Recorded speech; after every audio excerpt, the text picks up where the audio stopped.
Welcome to Read Between the Lines, a book podcast. I am your host, Molly Southgate. Today I'm interviewing Tracy Clark. Hi there. How are you today? I'm fine. How are you? I'm doing great. It's rainy Tuesday. Oh, yeah. It was pretty chilly today. I had to put on a sweater. Yeah. So, can you tell me all about your books? Well, I just write a classic PI novel. I've got a series with 4 books in it so far. It's just a usual PI set in Chicago. She's African American, the main character. She's female, ex-homicide detective turned private investigator. She is the owner and sole operator in her own PI agency set here in Chicago. And she sort of works the mean streets of the city, chasing bad guys and getting beat up and trying to figure it all out. So it's classic Sam Spade, Dashiell Hammett, Lou Archer. I mean, it's just classic fun. There's no great message to it. I don't have any social justice bone to pick. It's just a wonderful, carefree PI story. So I'm kind of proud of it. I think it's pretty good, and I think people will enjoy it.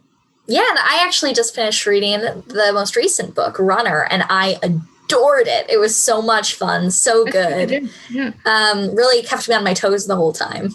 And it was it's one that was fun too, because I always love when mysteries have and you get to try and figure out who did it, like within the group, and try to figure out if there's people doing stuff.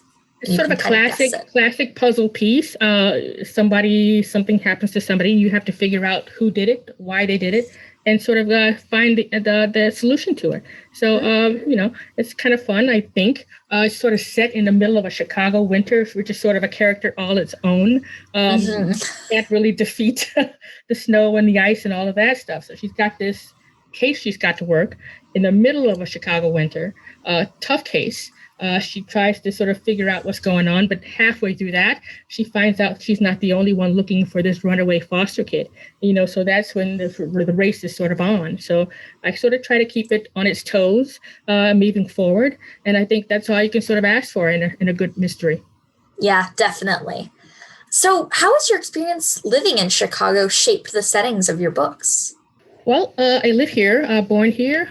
So when I sort of decided to sort of get to that point where I wanted to write a book, I set it here because I knew this city best. So I don't sort of hang around Millennium Park or the Mag Mile. I'm going into the neighborhoods and the communities and where people actually live. So South Side, North Side. I take it all the way in one book, all the way up to the North Shore. So I sort of try to move it around and let people sort of see what Chicago is and where people live and how they work and how they think and how they do things. So it's a big city, 3 million people, I think. There's a lot of stories there. So hopefully I can sort of highlight more of it as I move on through the series. Yeah. And as a Chicagoan, and I don't know if the listeners know this, but I also live here. And so it was really, really fun to read, like getting to see these things and going, oh, yes, I know what those winters feel like. Yep, I know what that feels like. Yeah. Exactly. And the city is wide open. So I've only got 4 books in. So what happens with the 5th book or the 6th? The 5th book is a standalone. So different characters, different set of characters. Different kind of murder, but the city is the same, and we'll sort of discover more of it as we go along. Cool. So in your upcoming books that you'll have in this, do you think that you will go back to this character, or will you stick to just doing some standalones, doing other series set in this world? I would love to go back to her. When I really sort of started writing seriously, hers was the first voice that sort of popped into my head. So I've been with her the longest. I think I understand her better than I do all the other characters that I've written so far. So yeah, I would like to sort of revisit her at some point. I've got 2 books to sort of go through standalones before I get back to her. But hopefully, yes. I think she can tell a couple more stories. I think I sort of left her in a point where she has to make a decision, which is always good for the writer to sort of have something to go back to and sort of pick up on and sort of discover all new where she needs to go. But she's sort of at a crossroads. She can go this way or that. And hopefully when I pick her up again, I'll make the decision as to which road she takes. That is great. Yeah. So what kind of research did you have to do for your book? Because there's a lot all about like the police department and like in this kind of like underbelly. Did you have to look up anything about that? Or is that purely fictional? Well, before I started, I knew I wanted to be a runaway case. All right. So you sort of read stories about runaways, the issues that they have, why they run away, runaways as opposed to throwaway children, which is also a big issue. So I sort of read a little bit before I got started, how many kids are actually out there, what the issues they're facing are, where they sort of hang out, or what sort of social services are there to sort of help them, to sort of bring them back in. So I did that before I started. So I had sort of a foundation as to the problem, the scope of the problem, and then sort of bring it down to that specific character, that specific detective, and then what she might sort of encounter as the plot goes on. So just a little research, just enough to know that what the issues are and how deep it went. And then, of course, the story and the creativity and the imagination and everything sort of takes off and you sort of go. I don't like to do a lot of research. Some people do, some writers do. They sort of get mired down in the details and everything. That's great. That works for them. It kind of sort of sounds like math to me. And my brain does not sort of absorb that naturally, but just enough to know what it is, how it works, and then sort of go and sort of tell the story. Cool. Yeah. And it also really depends on what type of book, too. Like I knew Exactly. one person who's on the show, I'm going to plug his interview, Daniel Kraus, and he talked about his book, and it has requires so much research. He had books stacked to his ceiling. Mm-hmm. And I've had people like I've had the whole spectrum on this show, like, and people like you before where it's just kind of like, well, I did a couple of things. Yeah. And then people, they're like, oh, no, it was my life for like 5 years. And I think you're right. I think certain genres of fiction require that. Those who write historical fiction and have to take us back to the 15th or the 16th century, there's a lot of information that they've got to sort of pull up and know about. So the PI story is different. Fly by the seat of your pants. The PI's out there doing whatever he or she does, and you just sort of go. Yeah. So when did you start writing? I was one of those kids who wrote maybe at 7, 8. So I had like a little notebook in my room with a little pencil in it, the yellow kind with number 2. So I write little stories. And of course, you wrote essays and stuff for school and you read books in school. So I think I started there. I think I probably knew I wanted to be a writer maybe around 11 or 12, but that's not something you sort of tell people, I'm going to be a writer when I grow up. Yeah, sure. So I think I was in the second year of college when I really sort of made the decision that I was going to try to see what I could come up with. So I sort of started there seriously in writing this voice, Cass. She had a different name, of course, different backstory, different. I mean, do you mind sharing? Well, her name was Eve DeHaas to begin with, Dehaas. And that's just a name I sort of picked out of I don't know what. She had a grandfather. Her grandfather was alive as opposed to the storyline now. She hadn't had that sort of tragic thing to happen in book 1 that sort of propelled her to this PI business. All of it was different. So from the first draft of that, when I was, second year of college, to when it actually got bought and sold and turned into what it is now, everything was different. So it was just sort of teaching yourself how to write, refining, adding stakes and conflict and all of those good things that writers try to put into their books. So it was a sort of about 20-year span of refining, making it better, shifting it this way and that, changing things. So it was a process. Teaching yourself to write sort of takes a lot of time.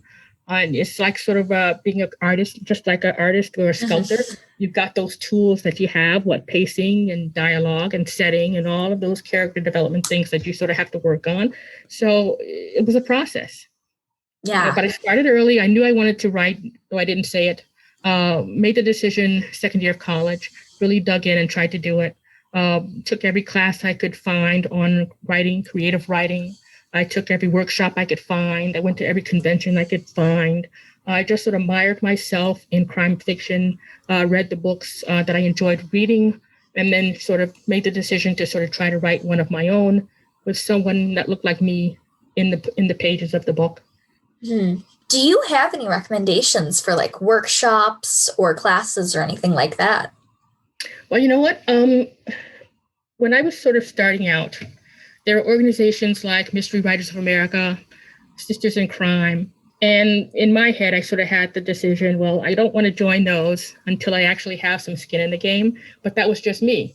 But those organizations have groups for new writers, writers coming up, writer workshops and classes on whatever, pacing, whatever. So they're open to new writers. And I would suggest that people who are starting out in the profession sort of join those organizations and sort of learn as you go along. There are writers there who are willing to offer support and advice and tips and all of that stuff. I should have taken advantage of it when I was sort of coming up, but I was kind of stubborn and I wanted to sort of have my book when I sort of joined those organizations. And that's kind of what I did. I kept writing and writing and writing, and I sold it. And when I sold it, the next thing I did after I signed that contract was to join Mystery Writers of America and Sisters in Crime, because now I had something to actually share. So other people are different. I would suggest that other people sort of look at them now and join them if they can. Cool. Yeah, thank you so much. I've heard really great things, especially about Sisters in Crime on here. So many of the crime writers always like are gushing about those services it's too. good to have a community, and that's what it is. Writing is sort of a lonely profession. You do it alone at your desk or in your chair or wherever you are. But it's good to have that sounding board, that support, that family, which is sort of what it is. These are writers who have gone through the gauntlet and have sort of suffered and all and sweat and with all blood and tears and everything. So it's good to sort of talk to them, have them support you and give you advice and sort of push you along the way. And that's what it's good for. Yeah, last November, I did a 60-day novel writing challenge. And so it was like kind of like off of NaNoWriMo. Uh-huh. And it was so good, like you were saying, to have that community because it really helped push me through that month of all of that writing and everything. Mm-hmm. Yeah, and you'd think you'd sort of be all introverts or something, everybody in their own corner, but it's different when you sort of get together and sort of commiserate. And it's a different, writing is hard. It's hard. And it's good to have that person there to say, you know what, I know how you're feeling. I've been at that point, and this is how you get out of it. So it's good to have that. Definitely. So you're on the 4th book in your series. Well, it was just like about to release. Right.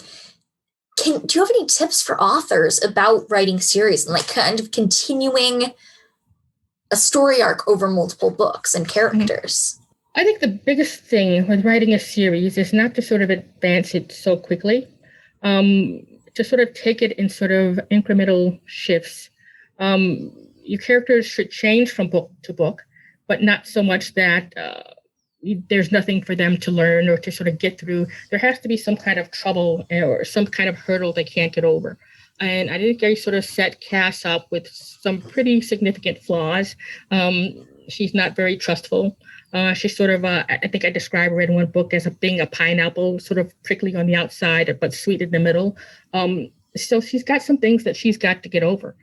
And when you're writing a series, you sort of want to keep those sort of demons or monkeys on their back on them, but, through the books, but not to advance them so much that sort of flips off. They have to sort of have that conflict, that tension, that stress. So for people who are writing a series, whether it's PI or cozy or whatever, I think the thing is to sort of move them along, slow paces, learn a little bit about them, but leave a lot to be discovered. And I think that sort of keeps the reader interested and keeps the stories moving along, even the subtext and the sublayers. So yeah, move it along, but not so quickly that we sort of lose track of them. Thank you. That is really, really great advice. So, okay, this is more of a technical question. Yep. Do you like to outline your books, or do you prefer to solve the mystery sort of as Cass does? All right. By nature, I'm a pantser, which is one of those people who sort of sits down with a blank screen and goes. However, now that I'm sort of linked to a publishing house, they sort of need that sort of sketch of the story, outline or whatever you want to call it. so they can do their marketing things. So they can figure out what the cover is going to look like or what kind of promo material they're going to work up. So sketchy, but I gave them their sort of sketchy outline. This happens, this happens, this happens. I send it off to them, and then I forget all about it. And then I'm sitting there with a blank screen, and the story unfolds as Cass sort of presents it. So my story starts when somebody presents her with a case, and I go logically from that point on. Sometimes I know who the murderer is. Sometimes the murderer changes halfway through, and then I have to go back and sort of make everything match. It's all sort of trial and error, pinning myself into a corner, trying to get out. So yeah, I kind of like that excitement of sort of not knowing what's going to happen and sort of being free to sort of change or shift or pivot. And if something else more exciting or more conflicting and tension-filled presents itself. So kind of outlining for them and then pantser for me. Yeah, definitely. I also have that. I sometimes kind of force myself to write outlines, but yeah. But somewhere in my brain, when I'm writing the outline, my brain says, "Hey, you finished your story. You're done." Yeah. But you're not. But you're not. You've only given a stretch, sort of a sketch of what the story is, and then you've got to fill in all that other stuff, the hard stuff. So if I got to do that, I may as well just go ahead and start it and see what comes out. Yeah. And at least for me, I know this is certainly not for everyone, but for me, I feel like it's more of a creative work, at least in my brain. Like as I'm doing it, my brain is like, oh, look, I get to think of fun things while we have to do the work. And I can even see the benefits of an outline. I can look at it and say, yes, it sort of gives you a roadmap to, I just can't do it. Yeah. Some people can do it very well and they know exactly what's going to happen on page 5. I have no idea what's going to happen on page 5 or 6 or 7 or 8 or 9 and 10. I just sort of go and sort of pick my way through. I did a NaNoWriMo class a couple of years ago, and they were like, this is what a pantser is. This is that, like, and they were like doing all that stuff. And I was like, well, I'm a pantser. And then as I was doing it, though, they're like, you have to write an outline. And they made us do like this whole really detailed thing. Yeah. And this first day I sat down to write, I wrote one chapter and went, I hate this, and wrote an entirely different book. Exactly. None of the characters were the same. Nothing was the same. Yep, that's at the point where my brain says, you know what, you wrote that outline, you're done. The story's finished. You don't have to do any more, but you have to do plenty more. So that's why I don't like it. I just would rather do it. If I can write a 10-page outline, I can write 10 pages of an actual story, and then to see where I go. Yeah. I was doing another thing last November, as I mentioned it before, and I was like, okay, I'm not going to have happen what happened last time. So I wrote a very, very loose outline, but then I was on that community and everyone was like, I finished my outline. It's 20 pages long. And I was like, mine was less than 1 page. Yeah. I do bullet points. You're a pantser. Yep, definitely. So did you hide any Easter eggs in any of your books? I did one just for me. It was in, what was it? What You Don't See. That's the 3rd book in the series. And I put sort of Cass at a sort of a turning point. She has no more leads. She's run everything out. She has absolutely no idea what she's going to do next to sort of solve this problem. And I put her at the lakefront in Chicago, standing on the craggy rocks at Promontory Point. And she looks over at the beach and she sees somebody walking her dog. That person, the character that I don't name or anything like that, is an actual person. Someone who sort of influenced, I think, me and a great deal, great many crime writers in the profession. And that's her. I figured I was being sort of cool and sneaky and nobody would notice or pay any attention. And I got maybe 3 emails from people, is that so-and-so? And I said, crap. So because I didn't want to sort of say who it was or anything like that. It was just for me, just as sort of a tribute or an honor. And 3 people, I swear, emailed me, oh, is that so-and-so? And I said, yeah, I'll leave it alone. Don't tell her. Yeah. I think move along. Is so cool. There's nothing to see. Just move along. But yeah, that's the only time I did it. 4 books in, just 1 Easter egg. And I don't think I'll probably do it again. But, you never know. I think that that's really cool. I love that kind of thing, especially when I'm reading and I can go, I get that reference. Oh, wait, I get that. Yeah. You think you're being so cool and sneaky, and then there somebody is. Yep. um, so how did it feel when you finished your first book? After, as you mentioned, you had been working on it for years and years. Yeah, years and years and years. From first draft to actually selling it, I think maybe it was 20 years or so. Just refining it and going back and trying to learn what I didn't know and make it as the best I could. And when I actually finished it and it was in a form that somebody actually wanted to buy it, it was such a relief. I think after all that time, just to know that you had done it, that you didn't give up, that it was there in black and white, and somebody wanted to purchase it. So it was going to have another life beyond my desk.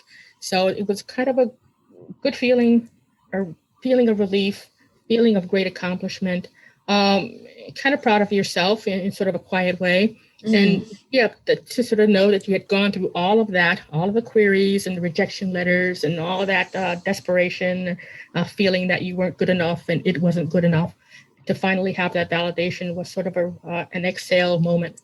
And when that book actually comes back with your name on it and in the raised sort of lettering, it's just a mind-blowing thing. Yeah. Oh, that I can't even imagine. That would be so cool. Yeah. It's a cool moment. Yeah. Can you share any tips about writing mysteries and like including foreshadowing in your books and that kind of stuff, like making sure to set up things? Mm-hmm. Well, yeah, that's sort of a layering thing. You sort of think you know what that's going to be, right? And then you proceed with the story. Then you figure you have to go back and mask it a little bit more. So it's sort of a subtle thing, just a sort of a subtle touch. Try to make it not so sneaky that nobody gets it, but sneaky enough that when they do get it, they'll say, I missed it. I think Agatha Christie was really good for that. She could give you an entire barrage of information, details, and she would leave out that one thing that was the most important thing. And then you didn't realize you had missed it until you got to the end and had to go back. So it's all of that, sort of trying to find a sort of clever, creative way, sort of planting those seeds along the way. It's sort of like putting breadcrumbs on a path in the forest. You sort of put them subtly here and there, place them sort of at odds, and sort of try to fool your reader, but not unfairly so. Mm-hmm.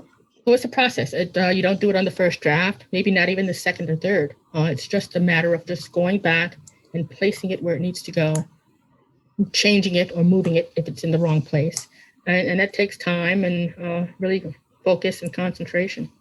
Yeah, and yours was so fun for reading that way too, because there was one of the characters I guessed, and then I thought I was completely wrong as soon as I guessed it.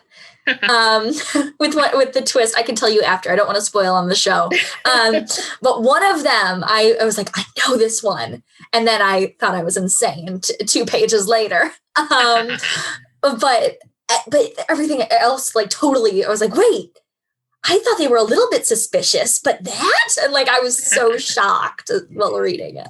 And thank you very much. And that takes, I don't know how many months that took. I mean, you're just sort of going over it and going over it, reading it as a reader would read it, placing those little things where they need to go and have the most impact. So it takes some time. I think that's what makes PI fiction great, mystery fiction great. It's all about the puzzle and sort of leading people astray if you have to bring them back at the end. So it's all good. It's all fun. It's a nice game.